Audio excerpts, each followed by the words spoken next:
Je reconnais en principal Madame la députée de Darcy-McGee. Merci, Madame la Présidente. Il y a quelques jours, l'unité psychiatrique de l'hôpital général du Lakeshore a été temporairement fermée en raison d'une pénurie de psychiatres. Aujourd'hui, on apprend qu'en raison de manque criant de psychiatres et de psychologues à l'Institut Pinel, un violent criminel s'en tire sans être déclaré délinquant dangereux. Ce sont des exemples, mais on parle d'une situation généralisée au Québec, Madame la Présidente. On parle d'une longue série de départs précipités à la retraite, de divers congés de maladie, mais surtout de plusieurs départs pour aller pratiquer au privé, étant donné la pression dans le public. Le ministre doit comprendre que la situation est intenable. La pénurie de psychiatres et de psychologues est extrême en ce moment. Le gouvernement caquiste faillit à sa mission première, soit de protéger les plus vulnérables et d'offrir les bons soins à ceux qui en ont besoin. À quand un vrai plan en santé mentale? Je reconnais le ministre responsable des services sociaux pour la réponse. Merci, Madame la Présidente. Je remercie la députée de Darcy-McGee pour sa question et de relancer le débat sur la santé mentale, comme son prédécesseur le faisait.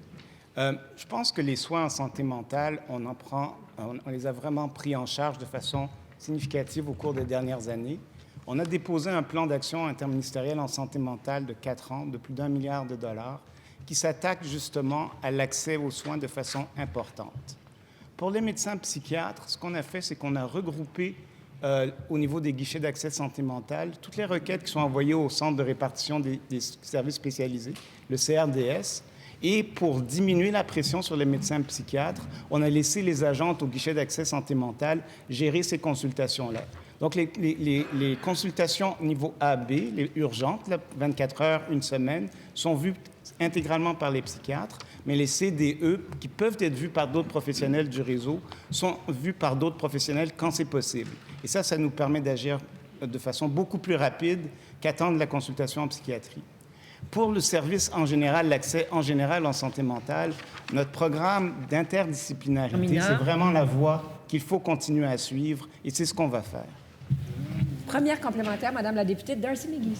De moins en moins de psychologues et de psychiatres rejoignent le réseau public québécois car ils préfèrent travailler dans le réseau public, mais de l'Ontario, pas chez nous.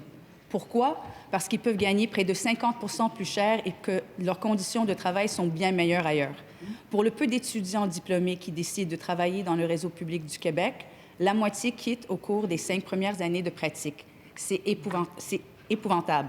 Qu'est-ce que le gouvernement caquiste compte faire concrètement pour établir la situation?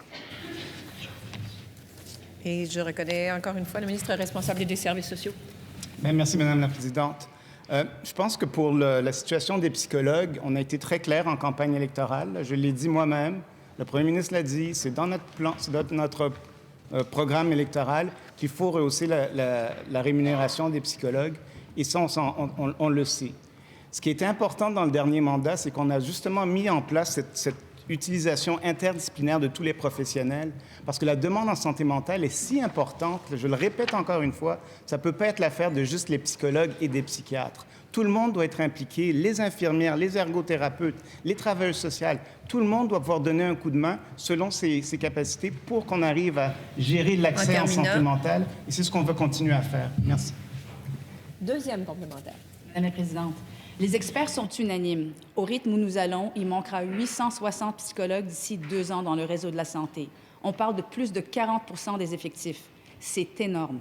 Nous sommes déjà en décembre 2022. Ça veut dire que dans 1 an déjà, les listes d'attente, l'offre de services et la qualité des services seront encore plus affectées qu'aujourd'hui. Quand la CAQ va-t-elle réaliser qu'elle échoue sa mission et qu'elle abandonne des milliers de Québécois et de Québécoises en détresse? Monsieur le ministre. Rétablir les faits. Quand on est arrivé, il n'y avait pas de liste d'attente en santé mentale à travers le Québec. On a été les premiers à consolider les listes d'attente. On est parti de 28 000, là on est autour de 20 000. Donc on travaille là-dessus, puis on veut continuer à améliorer la situation, mais il y a une augmentation avec la pandémie de plus de 40% de la demande, là.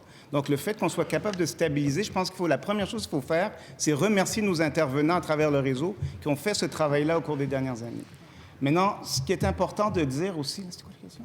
Ce qui est important de dire, c'est qu'on va continuer dans ce même module d'interdisciplinarité-là. C'est ça qui compte, d'utiliser tout le monde au bon moment, vers le bon professionnel.